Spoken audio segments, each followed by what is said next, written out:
Oh, Jesus Christ. The Saudis just gave EA 55 billion golden shower. You know who this is by, probably. Saudi Arabia just bought EA for $55 billion. The fucking music. They bought your whole childhood with the money they found between their couch cushions. The Crown Prince played Veilguard once and said, "Get it? Handsome Squidward just tried to diddle me, papa." Oh my God, right off the fucking bat. Here we go, baby. I'm not gonna lie. Saudi Arabia buying EA might be the greatest thing that ever happens to EA, or the worst. Time will tell. It might be actually a combination of the two. I'll make sure that shit never happens again. And honestly, good, great. For Praise real. Allah, there's nothing more American than selling yourself to the Saudis. They're buying everything right now. True. WWE, Yep. esports, Yep. real sports, Yep. comedy, even Yep. 100 AMC movie theaters. You Bro, know what they that's call crazy. a small, cheap boat in Saudi Arabia? A yacht. These Saudis are so... These motherfuckers are diversifying like crazy recently. Like in recent years, they've been diversifying like a motherfucker, especially the entertainment industry, which is really interesting because obviously the industry they make most of their money is right there. Investments outside of oil. Oil is what they make their money from. So rich that the only showers they Interesting. take are golden. And when EA heard about these golden showers, they wanted in. And I know some people may have 9 to 11 reasons not to trust the Saudis, but I'll give you 8 reasons for why you should. First, I'm gonna say this, and this might be a little controversial, and I understand why people might not like this take. But when has a game ever flopped because there was a gay person in it or a trans person? When has a game not had proper representation of LGBT, you know that whole thing, in the game flopped because of it? Now, if you flip that on its head, when has a game flopped because of representation? Well, I wouldn't say that Veilguard failed because of representation. I would say it failed because of shitty identity, of terrible writing, of just poor execution at a creative level. But there might be some people that want to grift and say that shit doesn't have any business being in video games, because who predominantly, plays video games? Dudes do. So a lot of dudes, you might not know this, a lot of dudes are fucking homophobic. I'm sorry, but they are. I'm not saying me. I'm just talking about overall. And the reason I'm saying this is because we're talking about, when has a game ever flopped because it lacked representation from the LBG rainbow flag team? You know what I mean? Think about it. I am bullish on the Saudis bringing back big old yams. For the Oh, past 10 baby. Actually, I don't know, because don't they cover up all their women? I don't know. Like China, China and us are on the same page. They got us playing Marvel Rivals one-handed. Come on now. They know what to do. I don't know about the Saudis, though. I don't know about that. years, all of EA's romance options have looked like a sharp pay after a Jesus. NyQuil binge. But no longer. Saudi Arabia won't stand for this. This is a fucking thing? I didn't know. Oh, my God. Bro, my man need to fucking... Bro, why you gotta make your character this ugly? That's crazy. These guys DoorDash Instagram models the way you... Bro, this looks like that one governor that's going viral right now. Or the girl that's running for governor. Oh my God. The chick in the Batman suit.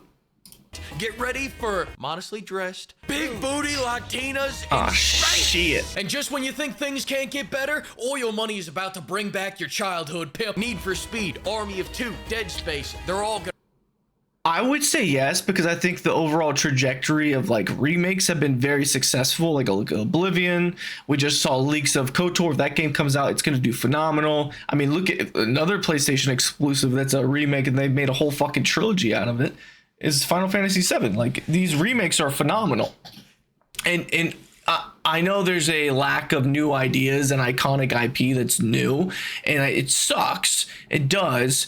But when you have remakes that are actually really good quality, I don't mind it at all. It's not this shameless remake like you get from Disney, where they remake every single fucking movie they have, and race swap a bunch of characters and have more diversity and have shittier writing and all that kind of shit. No, it sometimes it can be really fucking good. Sometimes it is a shameless remake though. Look at the what was that one? The Gears of War style game. Fuck, what's it called? I've never, I didn't play it. Oh well, it's like Gears of War, but it's like different. Gonna rise again, but don't expect a clean It's revival. slipping my mind, bro. Jesus, now this is Jenny from Forrest Gump. That's Now that you not got good. That shrimp money, she's done snorting Elvis and blowing coke. Oh, she's back, but she's coughing. She opened better up go to a the loot doctor. box and got hepatitis. What I'm saying is that the Saudis are gonna want to make a few content changes to the games. You can have Dead Space, but all the babies are gonna have to be Ronaldo now. Oh no. Saudis love Ronaldo. It's funny because they actually have a game. I believe it's owned by the Saudis, the fighting game. It's been recommended to be on fucking Steam like 20 times. I forgot what it's called. I'm pretty sure they have fucking Ronaldo in that game. I swear I saw that on Twitter. We'll get to that later. Number 3, the Saudis have listened to your feedback, and we now get the privilege of having even more microtransactions in our EA. This is what, when I said this is either going to be the greatest thing or the worst thing. The worst thing I think that they might do is just try to monetize the living fuck out of these games, which I think is kind of to be expected when you expect buyouts, when you expect mergers, when you expect a company to go from public to private, whatever it might be. We've seen this happen multiple times in the industry, and also with just different IPs and companies that are in the entertainment space. When you make a purchase that fucking big, you're gonna want to get some fucking money for, you're trying to capitalize on returns. And you see Xbox right now, they're not capitalizing on returns. It doesn't seem like they are. It smells like desperation with the maneuvers they've been doing. And what they're doing is raising their prices fucking for everything because they're trying to make as much money as possible, which is an issue because their demand is pretty fucking low compared to the competition. EA could put themselves in a similar situation. I don't know. Time will fucking tell. Obviously, I'm assuming they're gonna have a bunch of layoffs like Microsoft did, just to be a little bit more optimized. You know what I mean? Like just cutting that employee portfolio a little bit down because you can just utilize AI and get the grunt workers that still remain to do all their coworkers' jobs that got fired with the help of AI, and probably give them like a $10,000 raise. At the same time, you're cutting your 2 coworkers, which is probably around 100,000 plus. So big money savers right there. But yeah, they're probably gonna do a lot of microtransactions. They already fucking do. I mean, they could fucking look at, you have Sims, which if you want to own Sims, which is free, you can play the new Sims. Quote unquote new, but to own everything for that game, I think it's thousands of fucking dollars, bro. It's insane. It's the reason they're not making a Sims fucking 5. It's because they feel bad because it's cost so much money for all the fucking DLC, and there's people, if they make a new game, that DLC doesn't transfer over, right? But not just that, you have fucking FIFA. It's just so many fucking games, bro. They've already been fucking money hungry, and now they're gonna be possibly even worse. Games. Now when you divorce your wife in Sims, EA gets half your real life bank account, half your retirement, and alimony for the next 12 years. People think Saudis care about games having gambling like loot boxes and therefore microtransactions Probably are gonna get nerfed, but this isn't gambling. This is economic diversification. Oh, you're talking about their culture is against gambling. Yes, no, for sure. But guess what's gonna happen? They're gonna be making their money not inside their country, outside their country. They don't give a fuck what the rest of the world does. They just don't want that shit in there. It's like a drug dealer. The drug dealer's not supposed to do his own product. He's not supposed to smoke his own shit. He sells it to other people so they can get fucking hooked on and run their own life. I know that's how the saying goes. That's the stereotypical scheme, I guess you could say. Obviously, people feel type of way with that kind of stuff. So I'm not trying to offend anybody, but hey. Read a book. Besides, EA doesn't have a fucking choice. Read a book. As a part of the deal, Jer Bear and the Funky Bunch dropped $20 billion on EA's head, and now they're actually the ones responsible for paying that debt off. If they can't, studios get shut down, Titanfall gets repoed to China, and now you... Would we ever get a Titanfall 3? Or is Apex Titanfall 3? Because it's kind of sad if it's Apex. You gotta watch cough syrup ads every time you go to reload. If you work for entirely Arabian right now, the only thing standing between you and unemployment is a 12-year-old buying FIFA packs. so much money. Let me put this in less confusing terms. That's kind of like if I bought your house with $1 million that I got from a loan shark. Don't worry, you can still live there, but you're gonna pay my VIG. And if you miss one of my payments, I'm selling your shit as collateral. It's all gone? Starting with your wife, then your friend, then your fucking dog. This next one's a legitimately positive one. Do Saudis have multiple wives? Is that a thing over there? Because this might actually be realistic. Number 4, many people think Saudi Arabia will remove the fabulousness from EA's games. I'm not sure about that. I think that there's going to be, if you work at EA now, you need to, same thing with Xbox. And I think that's why working at those places is honestly kind of, it's like a hostile environment, because you have to succeed at such a fucking high level. Like there's such high expectations put on you now, because they do need to have return on investment, and they are willing to change things drastically to be more in line with their vision. That just happens with any kind of takeover of a project, whether that be a sports team with a new fucking GM or owner, or a fucking company, or it doesn't fucking matter. It's just, that's going to fucking happen. Change happens. However, if they succeed and they're doing great, which they haven't been doing with the fabulous bullshit, then they're fine. But you have that shadow looming over you, and knowing your politics kind of they're not parallel with the owners of your company now, that can cause an issue. Yeah, I don't know. I don't think they're gonna be able to remove it, because honestly, the reason the woke shit is in the games in the first place is because of who's making the games, and I think it's just a cultural thing that's in pretty much the industry as a whole. The community that develops video games these days, it's just oversaturated with that kind of crowd, and it's kind of sad, because a lot of people want to just focus on politics and shit like that, and having, you know, that type of shit in the game versus just making a good game. However, there are early reports that if you play as a woman in the next Need for Speed game, you won't be allowed to drive. That's not a bug, it's a cultural immersion. Don't like it? Well, does your dad have $55 billion in oil money to buy it Get back? the fuck out of here. No, then take it up with the Crown Prince. That's how we do customer support now. Personally, I say do PlayStation next. 5 years from now, Ghost of Yotai 2, you're gonna go to do a takedown, but you're gonna need a man's permission first. Honestly, I haven't seen any, like, let's be real. People are saying this game is woke, and I get it. Because of, like, well, I just said, the people that are developing it and the shit that they post on social media and shit like that, it's not the best looking to get people to play your games, especially with how the culture is right now and how fucking hyperbolic it's been. But to be fair, I'm like really fucking tapped into the gaming industry. Like that's all I fucking pretty much watch is like different gaming shit, people talking about games, all that kind of stuff, right? That's why I make this content. I haven't really seen any clips from Ghost of Yotai that seem like crazy woke. I might be because I'm not looking for it, but I mean, with Assassin's Creed Shadows, with Veilguard, with Avowed, with there was another flop, Concord, with a lot of these flops from this year, or, you know, late last year, I saw clips 24/7. It was ridiculous. Like, I didn't even see that clip, but I saw so many fucking clips from Veilguard. So it's just, I don't know. I kind of want to look into it more. Number 5, expect a lot more desert maps. This isn't just me being an ass. Saudi Arabia literally just paid Ubisoft to make a Mirage DLC. Why does this look like the engine fucking cinematic?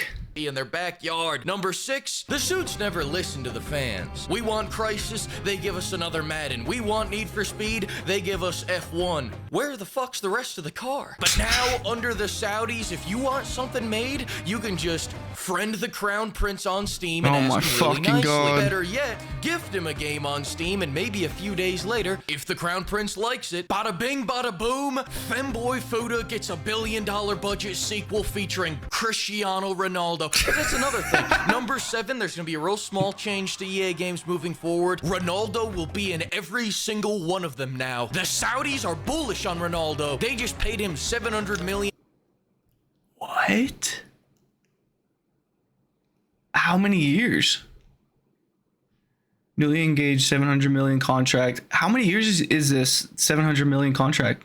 Like, how does this compare to like, what the fuck?